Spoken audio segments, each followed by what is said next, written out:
حضرت سلیمان علیہ السلام نے ایک نر چڑیا کو دیکھا جو اپنی مادہ سے کہہ رہا تھا،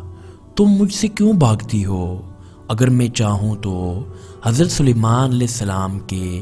گنبد کو اپنی چونچ میں پکڑ کر دریا میں پھینک دوں۔ حضرت سلیمان علیہ السلام اس کی گفتگو سن کر مسکرانے لگے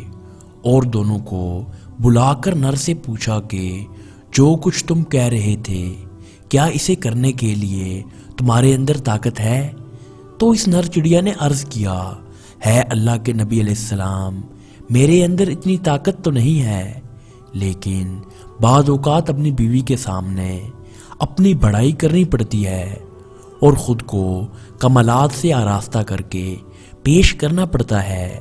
اور چاہنے والا عاشق اپنی محبت کے اظہار میں جو کچھ کہتا ہے اس پر اسے ملامت نہیں کی جاتی۔ یہ سن کر حضرت سلیمان علیہ السلام نے اس کی مادہ سے کہا کہ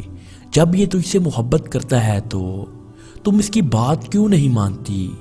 مادہ چڑیا کہنے لگی، اے خدا کے نبی، یہ مجھ سے محبت نہیں کرتا، صرف باتیں بناتا ہے، اسے میرے ساتھ ساتھ ایک اور چڑیا سے بھی محبت ہے۔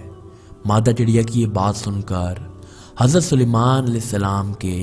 دل پر بہت اثر ہوا، وہ بہت شدت سے روئے، پھر 40 دن تک لوگوں سے ملاقات نہیں کی، مسلسل عبادت کرتے رہے اور خدا سے دعا کرتے رہے کہ ان کے دل کو اپنی محبت سے اسی طرح بھر دے۔